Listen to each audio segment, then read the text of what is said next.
Hello, Commanders, and welcome to the RNG Endgame, a podcast about the game Marvel Strike Force. Your hosts are Frid and Creative. We're leaders in an alliance from a large cluster, and would like to share our insights with you to hopefully improve your gameplay and overall experience, and give you a little entertainment. All right, Creative, and wouldn't you believe it, is episode 51, which means that next week will be our 1-year anniversary. So to celebrate that, we're going to be doing a special episode with a live stream for the show, and it'll be on Friday, February 19th at 8 p.m. Eastern and 5 Pacific. So if you're listening this currently, that'll be this Friday, if you're not behind. And we have actually secured special guests for the week. So we are going to have one or two of the members of the Zara Tools Mantis team who are going to come talk to us about what they built, how it works, and all that stuff. If you have any questions for these guys, please let us know by sending us an email at rngendgame@gmail.com or tweeting at us or using the public Discord, which will be linked on the show. We will talk to them about, we may get into some of the technical details, but we'll also talk about the features that they're working on and maybe get a sneak peek of some things that they're working on. They've actually done a lot to help us with the data entry that we used to have to do, and it's all automated now. So anyway, get excited. We'll try to announce a little bit more as it gets closer, maybe via Twitter and that Ragnarok channel. So keep your eyes open for that. And it'll be on my channel, Frid Gaming on Twitch. So again, links to that will be on the show notes. So very exciting to have guests for the first time. And I told Creative the story that on my former podcast, every anniversary show, we always had guests. So maybe we're starting the tradition here as well. So with that, I'll turn it over to you with the listener questions for the week. Yeah, we had quite a bit of things out there. I cherry-picked a few of those items to talk through. The first is from Perfect Piano HD, and he was on YouTube. He posted some of these questions. We had a little bit of a back and forth. And he said he likes the show, and I asked if he wanted to hear anything. And he said, well, I just started DD3 using Ghost, Phoenix, Mr. Sinister, Hela, and Symbiote Spider-Man. He has 4 red stars and 6 yellow stars on Phoenix, Symbiote Spider-Man, and Hela, and then 6 red stars, 5 yellow stars, so maybe just hasn't been able to get that last one on Mr. Sinister. He's one-shotted the first node, so congratulations, that's nice. And now I'm at node 2 and in the last wave, so tomorrow I'll be done with this node. Any suggestions on who I should bring in for global besides the characters that he already has? And he, of course, mentions Emma. He's 12 ballistic weave short. He asks about Zemo and Black Widow. So I'll just first cover what we did. That was quite a while ago. A lot has changed since, but we did Phoenix, Colossus, Sinister, and Shuri on our first run. We picked Shuri because she would help Phoenix and Colossus live and get to that Phoenix special, get to that Phoenix ult. Plus, she also helped with the heal block on the dreaded 2 Iron Fists. And then our second pass, we added Ultron and Emma. Emma made everything significantly easier. You could actually last many turns. I got Phoenix's ult off multiple times sometimes. So that was significantly easier. I would say Emma is definitely on the required list. So buy those weaves whenever you see them. Now, with that being said, there are plenty of videos about most of the global nodes being one-shot, and almost all of those revolve around Ghost. I've seen a Marauder variant with Magneto, Sinister, Emma, Mystique, and Ghost, but holy cow, that's a lot of mutants, particularly for a first pass. Another mutant variant was kind of similar to what we did. Phoenix, Colossus, Sinister, Emma, and then Ghost. So, but he already has Ghost, so that's, good news for him. And then, but those, again, that's a lot of mutants for a first pass where you're kind of strapped on getting those mutant mats, T15 or T14s. I also saw some other teams of Emma, Hawkeye, Black Widow, Sinister, and Ghost, and then sometimes they threw in Stature instead of Hawkeye. So there's a lot of opportunities now with Ghost. She opens up a lot of doors, similar to kind of what Minerva did in DD2 way back in the day, and you don't even need her anymore, which is kind of odd. So there's a lot of different options. Yeah, go ahead. She was so key to this, but yeah. Yeah. So, the one thing that we said back in those days for DD3, we're saying it for DD4, we would not recommend just picking a character just for the purpose of Dark Dimension. Getting through that, getting the leveling up, you're still constrained. Even if you're a mid-game player, you're still constrained to the T14 level. So we definitely recommend picking characters that are going to provide the most value across the game. It's going to take you a little longer, but ultimately you're going to be getting value in arena, you're going to be getting value in raids and all that kind of stuff. And then, once you beat it the first time, you get a bunch more mats, you can then expand. So I still think Sinister is a great choice. He already has Sinister. Phoenix, made things pretty easy, already has Phoenix. So, Emma seems to be the only, immediate choice there. Frid, anything you want to add while I kind of think through a little bit more? The only thing I'll add is that when a creative refers to we use Emma, he's referring to himself, because she wasn't even out when I did the second run. I just used Ultron. So that would have been nice. But no, there was no Emma back in those days. Right. I think she was basically coming out right around that time. Yeah. But yeah, as you know, and if you've been listening, I took Emma to 15. It was one of the first characters that I did. I still think she is a true legendary, even though she's not. And she's going to be really hard to farm.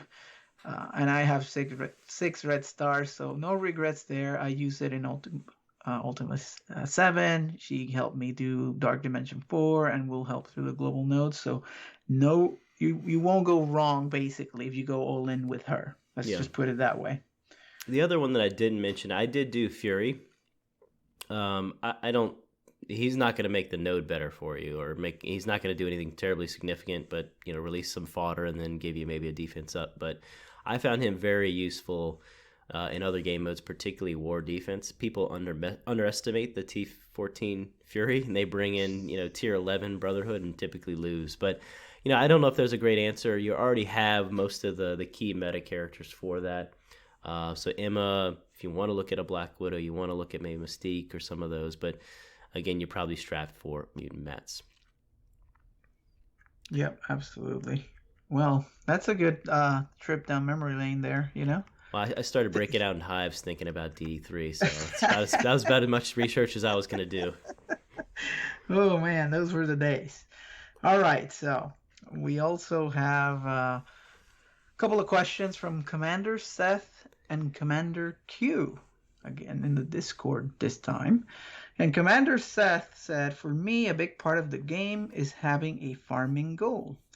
Moving around the legendary calendar is a big middle finger to the early and mid-game players.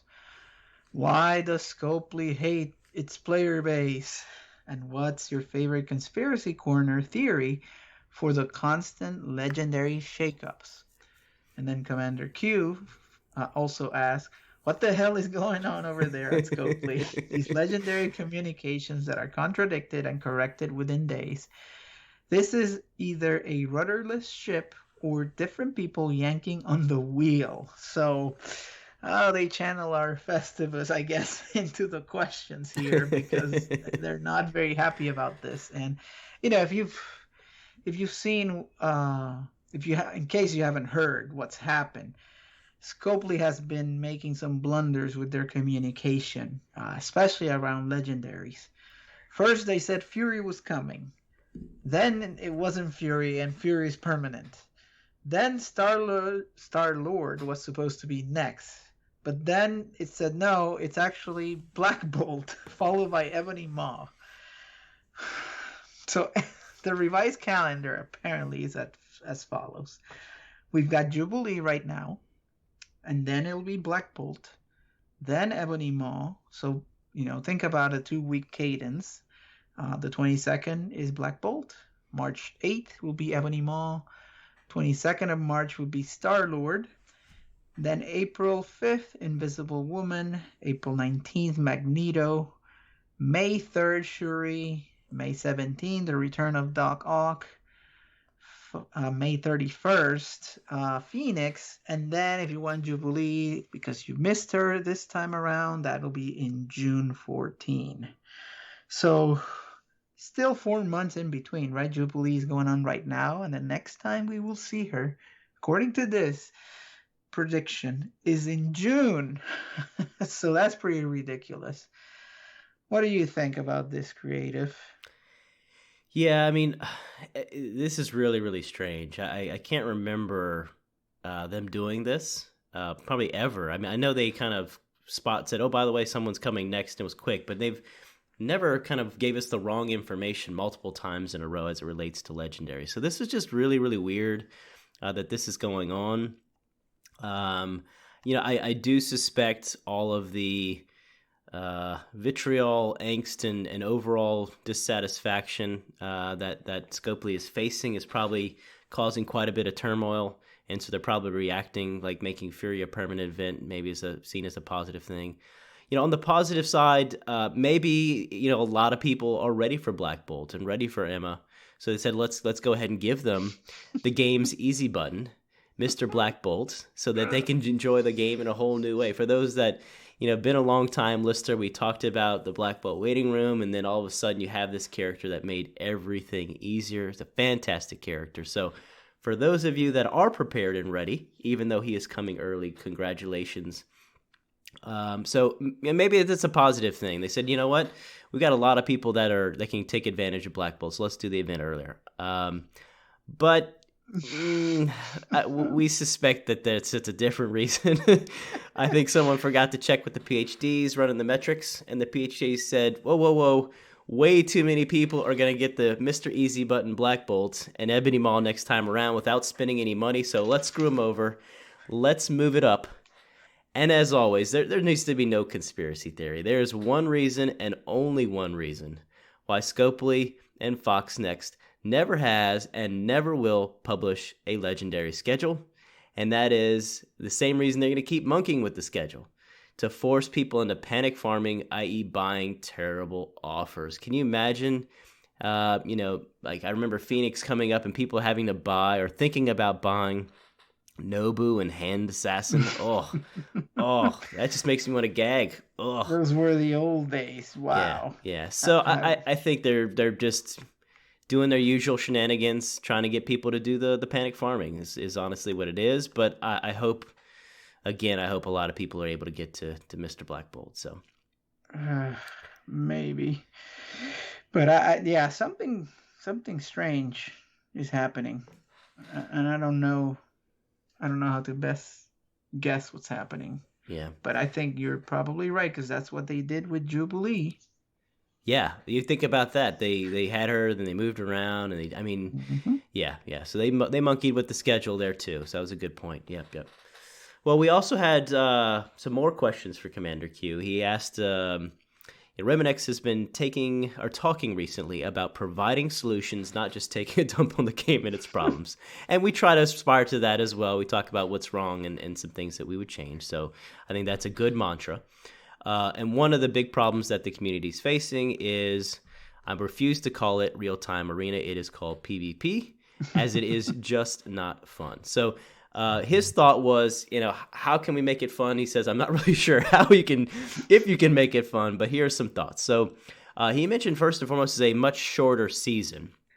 It appears he is like us, that goes nuts the first couple weeks and achieves a lot of the milestones and gets things done. So he says, he's done pretty quickly. And then he has to kind of sit there waiting for the next month to roll around so that he can do the milestone. So he really recommended 2-week seasons. And that way you're not sitting around towards the second half of the season, either just doing the 2 matches or doing very few of the milestones. So one, it continually refreshes and you're not having as much downtime for those crazy folks like us that just auto like crazy the first few days. The other thing that he talked about was, how about we do something that's very popular with the player base, we give them a choice. And so he talked about light being some easy achievable goals, minimum commitments, you get some promotion credits, character shards, etc. A more of an elite level, so you could choose kind of how difficult you want it to be, kind of like the leagues in a sense.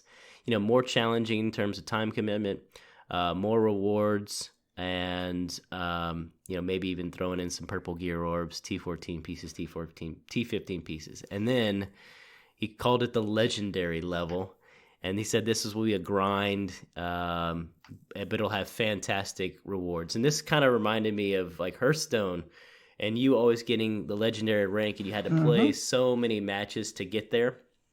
So in a sense, it sounds kind of like a ranking system that you play more and more, you get more and more better rewards. So, we talked a lot about some of these ideas back in episode 43 in early December. We talked about what they could do with the leagues or events, so to make it not so monotonous. But Frid, any kind of immediate thoughts do you have?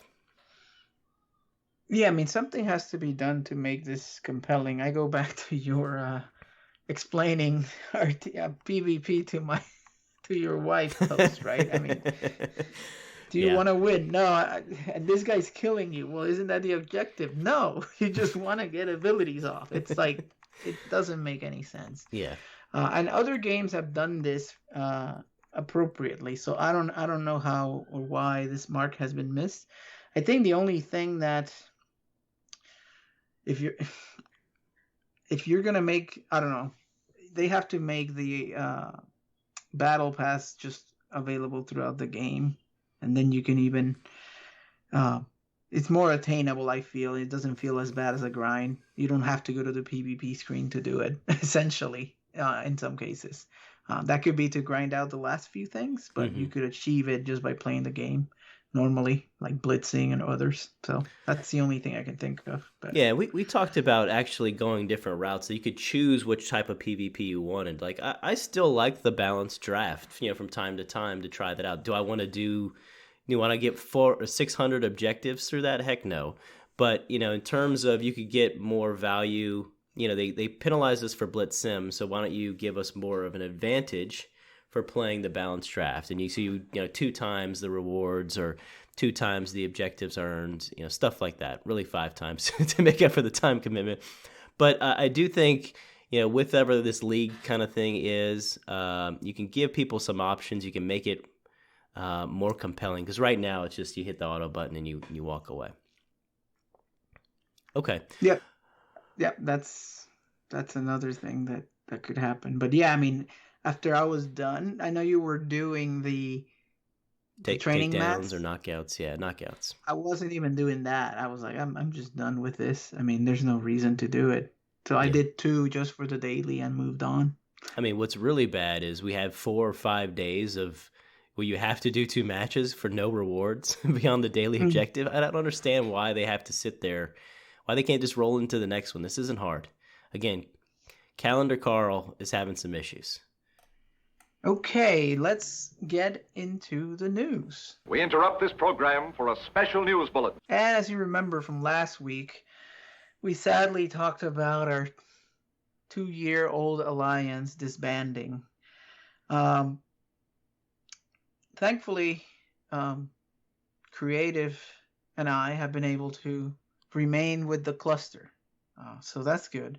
And we are now part of Ragnarok, but Gamma.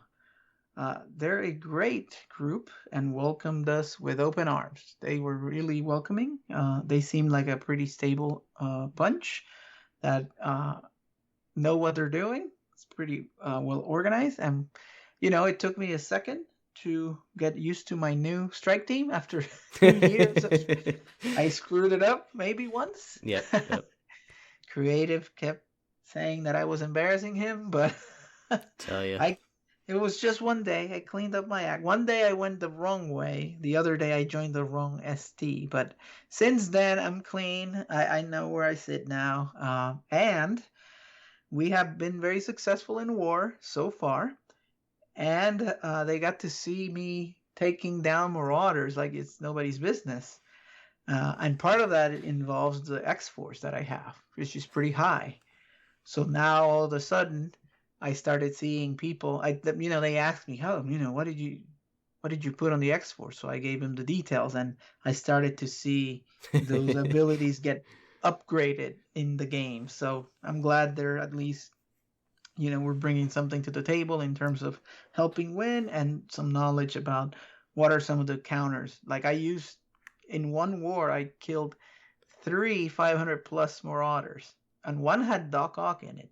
That was the X-Force one, and it wasn't even close. It was crazy.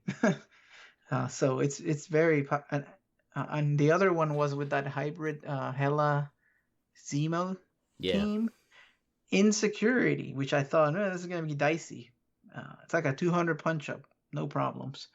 So very good, and we appreciate them. And I'd say also about half of the alliance also found a home altogether. Mm-hmm. So good for them, and and that's the ones that did not defect. So the ones that stayed found another home. So I hear they're also doing very well. So glad to hear about that. Yep, absolutely. So what else happened this week, Creative?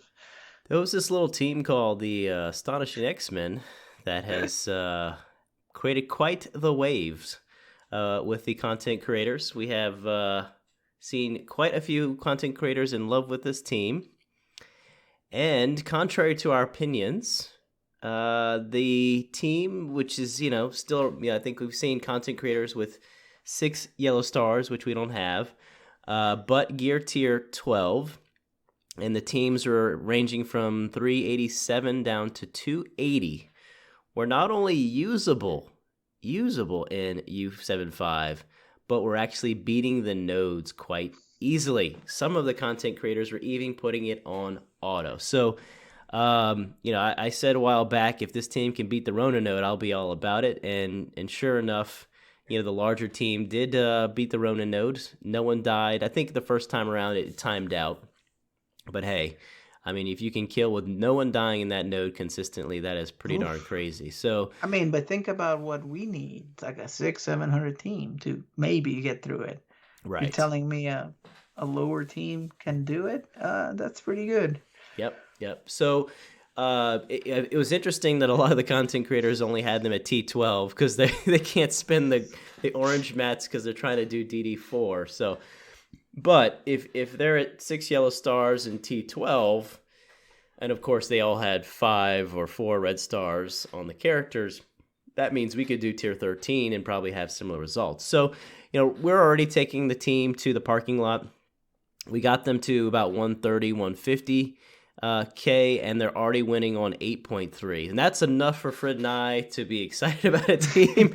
They're an auto-win team. So, yeah, we're going to take them to the parking lot. We'll take them out for a spin in U7 just to see what they can do. I maybe we're going to eat some crow and say, they actually are usable. But they are a hard counter to Asgardians, just like the symbiotes. They do get speed up. It's actually for an enemy death, so similar to kind of what Scream does. And then, of course, they have all kinds of crazy abilities. So we knew the team was going to be good, but the fact that they're usable in U7-5 at these lower levels is pretty amazing. So, we'll report back. We're probably about 2 or 3 days away from having them at the parking lot, and we'll see how it goes. So with that, Frid has decided to make you wait a week. He's not going to talk about his gearing and leveling because we have so many topics, and we know that that's everybody's favorite section. So I'll just do a little bit of mine, and then we're going to get into these numbers and talk about our summit that we did today. So I keep forgetting to come back to Pimtech and talk about Pimtech versus the Doc Ock Sinister 6 team. I was doing great with it, and then I failed miserably against one that had a Green Goblin. They put the Green Goblin put the defense down, and they nuked Ghost, and it fell apart. And what I've found is it really comes down to your Wasp. And so my Wasp is probably only around 50 or 60K, and you have to get that stun on Doc Ock. If that doesn't happen, you're in a lot of trouble. And so the combo we talked about was Wasp stunning, Ant-Man doing his ult and slowing, and then Ghost prolonging that. And so that gives you the time to kill him without his crazy mechanic kicking in. Excuse me. So even if Electro blows somebody up, you can still get through it. So I'm still not convinced it's the great counter, but it really comes down to having a good Ghost and then having a good Wasp. So that's the caveat I would give on that. I have seen some videos of Supernaturals against Doc Ock, and every video I see, they just happen to land a blind on Doc Ock before he does his big ult move. So I'm like, guys, come on now. But you can use Mordo to stun him, and then the big move from Ghost Rider. So there's some options out there. We've seen Power Armor punch across and some other things, but we'll keep fooling around with that. But throwing Doc Ock with the Marauders instead of Sabretooth is just a really nasty team. We're seeing that as well. So things continue to evolve in War, and we will expect to continue to see all kinds of crazy hybrids because they keep giving us teams, and we have only so many attacks that we can do and only so many defensive slots that we can put in. The only other thing is, Frid, I actually do want you to talk about one thing.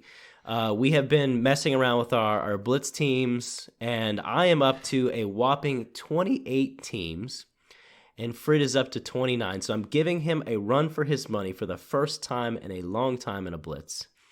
And I just want to put a plug.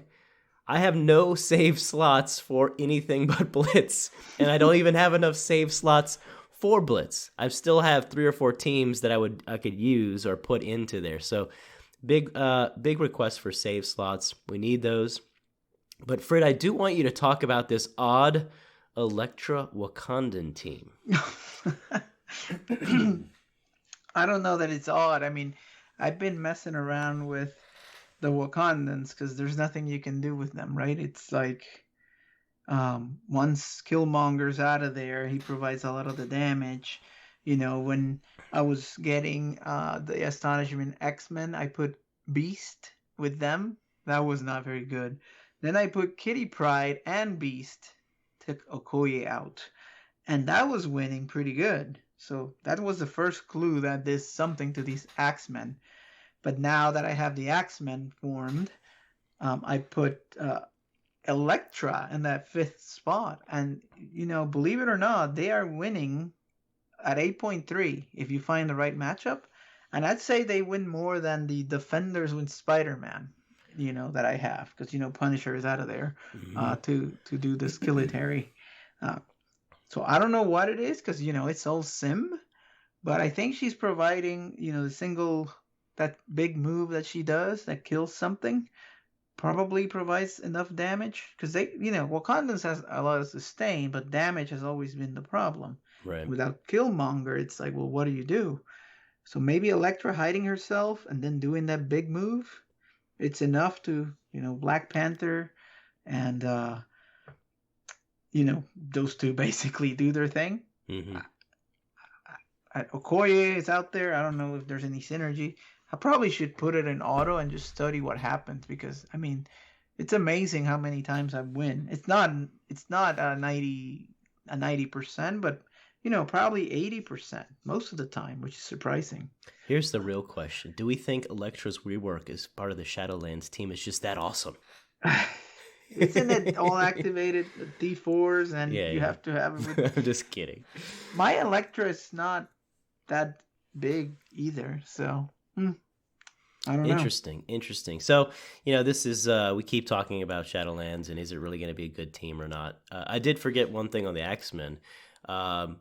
When they punch across or same level as the Black Order, they have been winning. Of course, again, this goes to the same problem that this team is not farmable. I'm not going to have a 600k or a 700k astonishing X-Men for quite some time. But again, this team does appear to have a lot of value. Seems to be like a symbiote team that you can use in a lot of game modes. But I just wanted Frid to cover that one because I thought that was a cool team to try out. Okay, well, with that, let's run the numbers.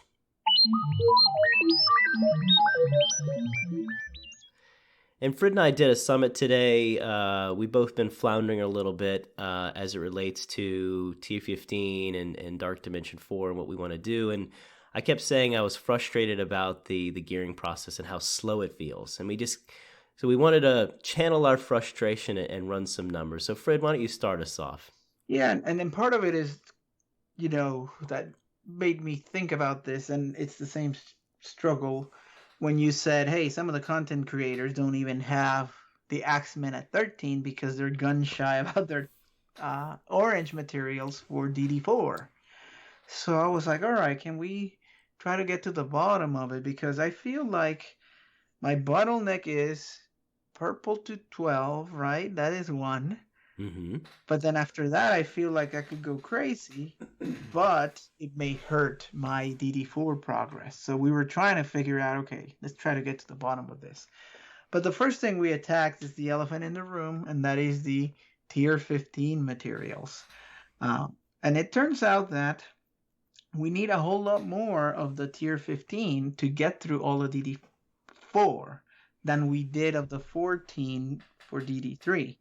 And the main reason for that is that, in DD3, you could have just taken 5 characters, one of each, and kind of limped around the nodes with 1 or 2 characters, which some people did in the city. I remember, like, Symbiote Spider-Man, yeah, taking it through. You can't do that in DD4. They force you to have 4 of each of the kinds, including legendaries. So that means 16 characters are required, to get through it all. There's 5 to get in, but then after that, you need 4 of each type. So what does that mean in terms of how many of these materials we need? If you follow our philosophy, we want good characters. We're not going to be upgrading some cheap thing just to get through it, and you'll see why in a little bit.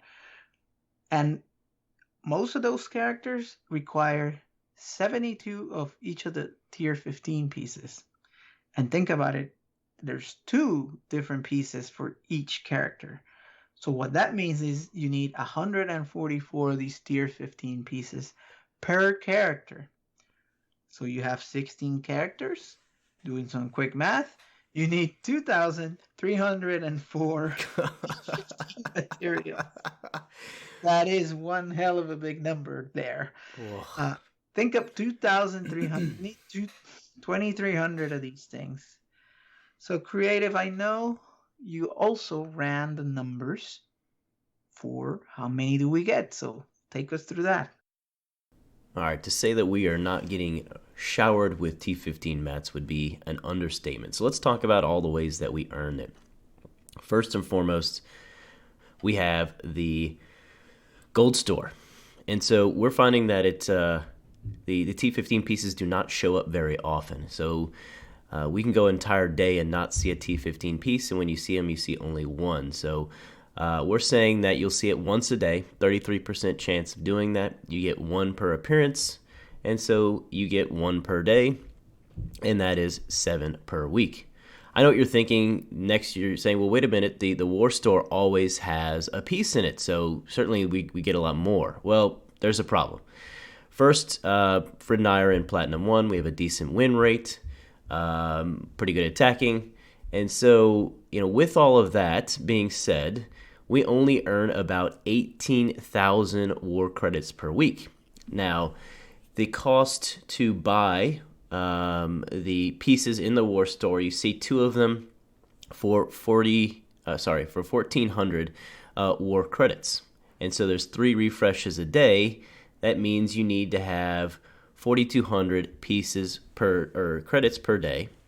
Or really what you need is 29,000 war credits per week. That's a difference of 11,000. So we can't even buy 1 piece per every refresh. We don't get enough war currency. And then you're going to say, well, what about the war orbs? Certainly we have those, yes, and it's true. Again, from Platinum 1, we have a win rate of 60%. That means we earn 1.33 orbs per war, whether you win or lose. It's the average with a 60% win rate. and that means we earn 4 orbs per week. There's 3 T15s per orb. That gives you 12. All right, so we've got 7 from the gold store, 12 from the war orb, and based upon the limited currency of only having 18,000 per week, assuming you're not buying anything else, you can buy 26 for that. And then there's Mojo's Mayhem, which has 40 pieces total. So divide that by the 4 weeks. That gives you 10 per week. So let's total it up. You can get 7 from the gold store, 12 pieces from the war orbs, 26 pieces from the war store, 10 from Mojo's Mayhem. So that gives us a grand total of 55 pieces earned per week. So, based upon needing 2,300 pieces, if you are a free-to-play player, that will take you a mere 42 weeks or 11 months to earn enough of the T15 pieces. Jeez. I know I didn't have to worry about DD4 for a while, but good gracious. And so you can make this a little shorter if you buy the Battle Pass. That increases your weekly T15 amount to 70 and reduces the overall duration to 8 months. And then if we actually get some more of these random events, and let's say they net 10 pieces per week, that can reduce the duration to 7 months. Wow. Wow. So I knew I didn't have to worry about DD4 for a while, but darn, I didn't realize I didn't have to worry about it for a year. Oh my goodness. Yeah, this was very when we were doing this earlier, it was very eye-opening and kind of depressing at the same time about how few that we have are really holding these close to the vest right now. Yeah, so I don't, Scopely has this fixation with screen time and making sure we're in the game at all times, and we keep getting these events. But that's clearly why we're getting these events, because we're not getting anywhere near enough T15 mats. They're trying to milk the whales, I guess, as usual. So, we didn't factor in refreshing the store. That's just a horrible mechanic. I'm not going to justify doing that with numbers. But I found this incredibly depressing, to say the least. And so, Fred, I think you've been vindicated in your approach of picking the good characters, getting through the first section, and basically getting stuck. But you're going to have those good characters for month after month after month as we wait for the next round. Yeah, and we'll try to get into a little more on that timeline mentality or, scheduling. Because we were going back and forth about, okay, I want to do a Ebony Maw, right? And that as a legendary, but I want to do him now as opposed to the one that would be for global or cosmic. But does that make sense? Because it will help me now? Or does it not make sense? I should do it in sequence. And what I'm seeing is people just get stuck in the next gate, right? While you wait for those materials to show up. So I think it's the same waiting period, but we'll do some more detailed calculations here just to confirm. But if it's gonna take a year, it doesn't matter. I'd rather just do the good characters I need now and then worry about that later. Once there's an abundance of these materials, we can talk about efficient ways of clearing it. But right now, all the teams we're seeing, no matter what, are making it through. But I still subscribe to spending on characters that will help you in other game modes. Arena, PvP, raids, all that stuff. Before you try to rush through because you're going to get stuck. There's no way around it with this drop rates we're getting. So. Yep. And so we've traded the grind of the DD3 nodes for the grind of the stores. So it's just we can't win for losing here. So anyway, yeah. I thought we would share that because it was very shocking and eye-opening. I'll probably do a Reddit post on that. But let's switch gears to another bit of fantastic news, which is the Lunar Festival.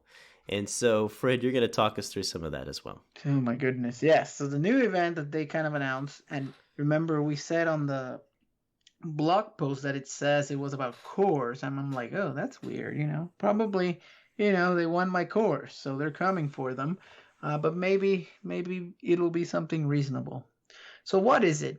It is 2 milestones. So one is you spend cores, and that gives you different milestones that give you fragments to open these lunar orbs.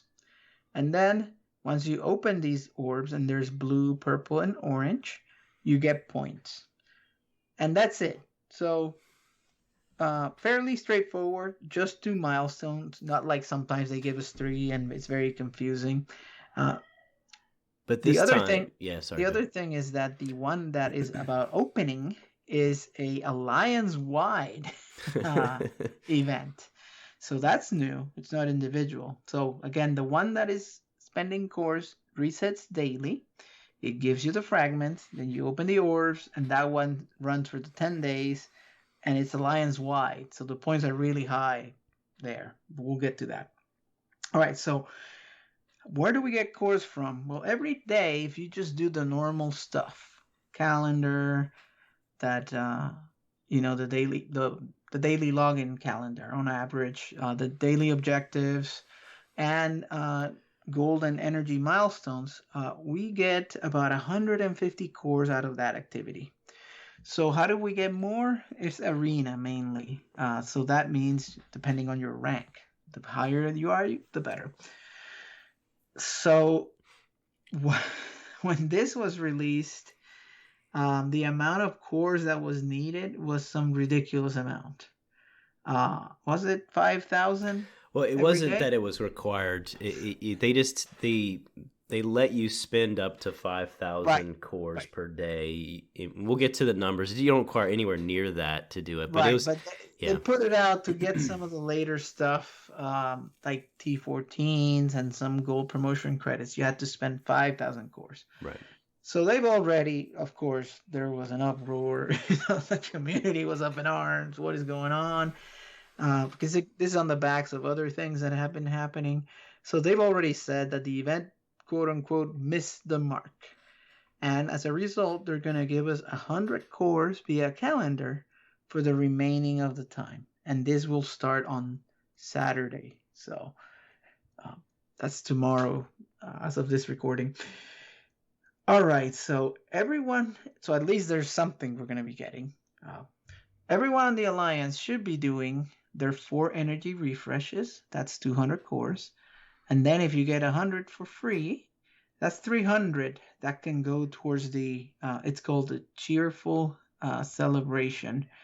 And if everybody just did that, right, the things you get from the dailies and, spending your energy refreshes, which you should all be doing, 50 times 4 campaign energy, and 100 extra, that would only get the whole alliance to the 18th milestone.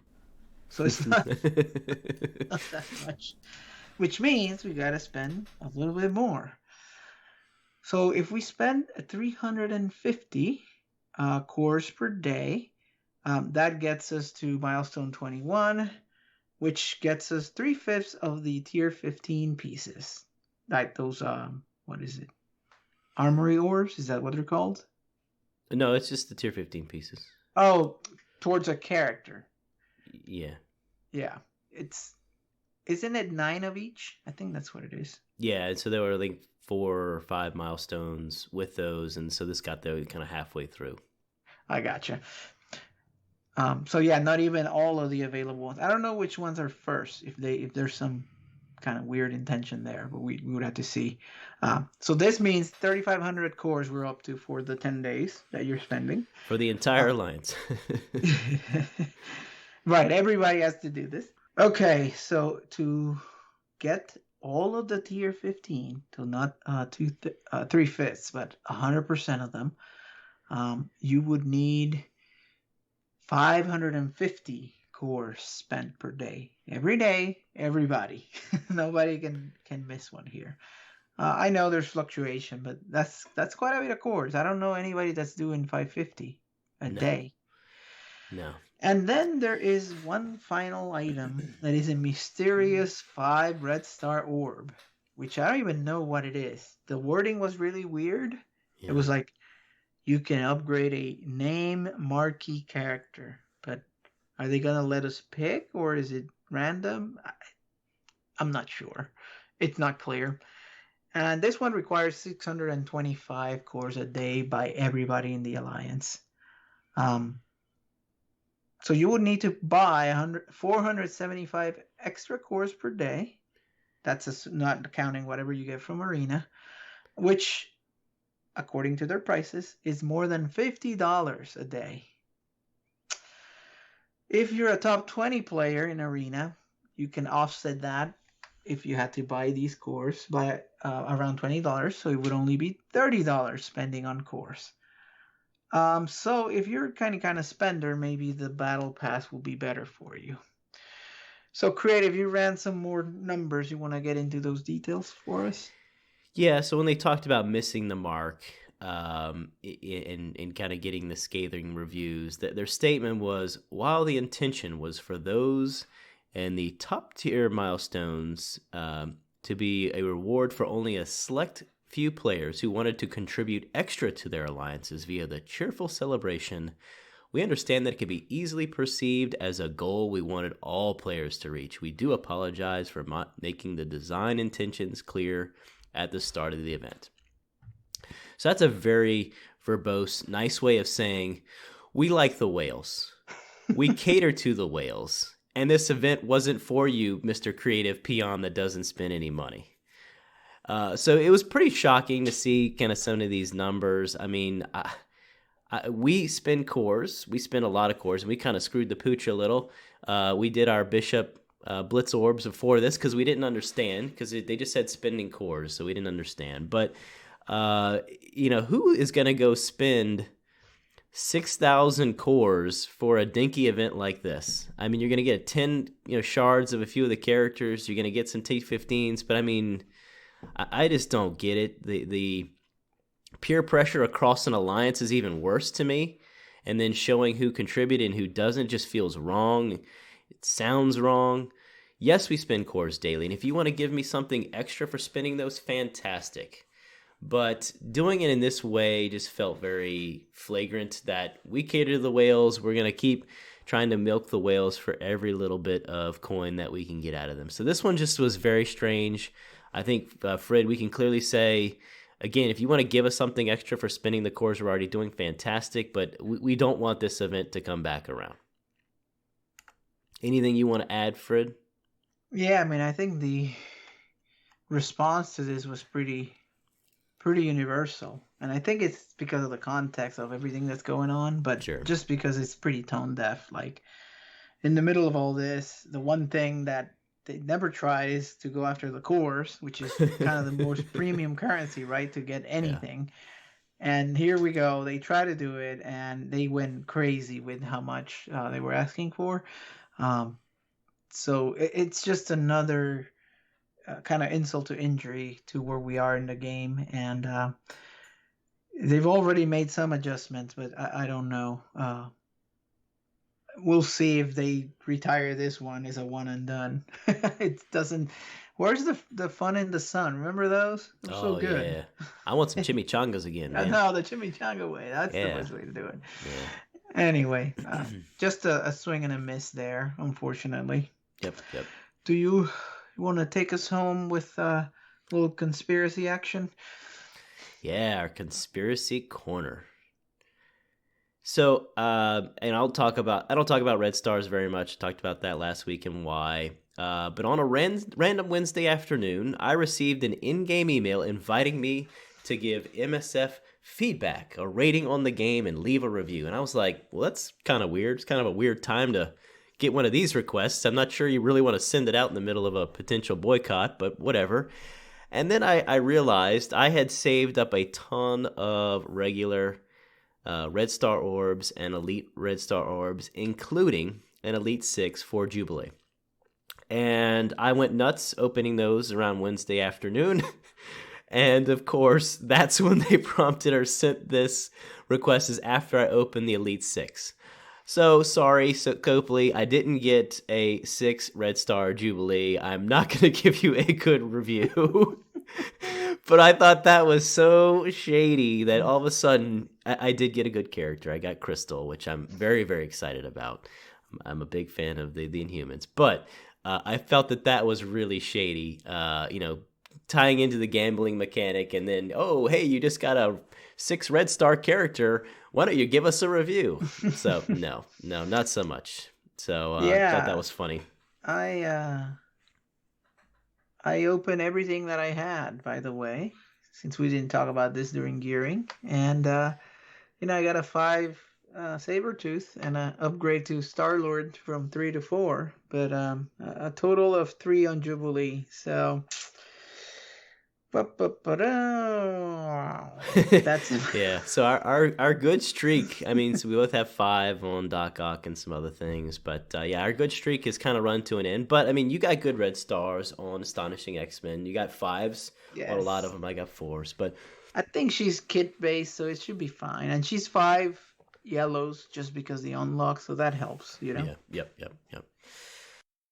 All right. Also in the news, we have been waiting hours and hours for the blog post to come out. We did hear that it was delayed, and well after our recording, the blog post did come out called Acknowledging Community Feedback. We're not going to get into it because, 1, we just read through it.